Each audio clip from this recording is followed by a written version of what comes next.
All right, Geoff. First of all, give us the thumbnail sketch, if you will, of what the team has come up with to allow fans back and how many fans will be going to games in May. Yeah, so it's something that as a staff we've been working on really since last summer. We knew that this year probably would end up being a little bit reduced capacity, so we put a lot of work and thought into it. And we're going to be going with what many teams have done is the seating pod format. So seating pods will be available in groups of 2 to 8. And each seating pod will be located at least 6 feet from the next seating pod. So fans expecting to come to a game can come with their same cohort group, sit with their group, and be safely distanced from folks that aren't near them.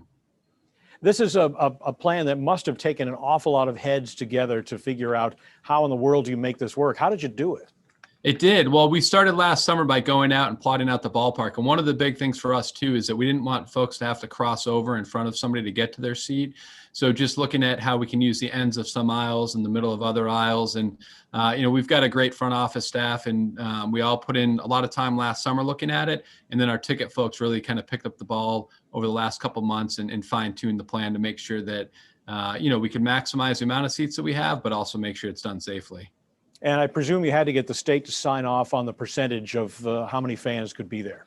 We did, yeah. We'd actually been working with them really since last fall as well. So when Governor Mills announced March 5th that you could be at 100% if you were socially distanced, that was great news for us. They'd actually already had our plan at that point. So for us, it means 28%, because at 28%, it's about 2,087 fans. We can assure that groups of fans are 6 feet or more apart in the ballpark. And, we'll put tickets on sale on a month-by-month basis. So we're able to adapt and be agile moving forward. If we're able to open up more seats, if that social distancing number drops, we'll be able to do that. So we'll just go month by month, and just excited to have baseball back at Hadlock. Yeah, I think everybody is. And it won't come as a shock to anyone that to make the financial model work, you've had to raise ticket prices. We have, yeah. That was a really difficult decision for us. Last year was obviously a really difficult season for us. And looking at this year with the reduced capacity, we still think our expenses project out at probably about 105% of what we were in 2019.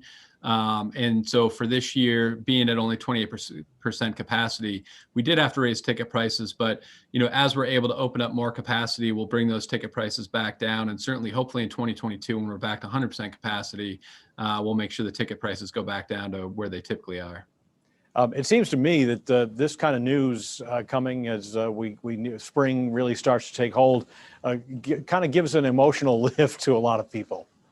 Yeah, it certainly has for us as a staff. The last 12 months have been challenging for everybody. And I think for us, we just miss seeing the fans and miss being able to entertain the community in the way that we can. And I think for all of us, we're really excited to be able to do that and get back at it here in just 5 weeks.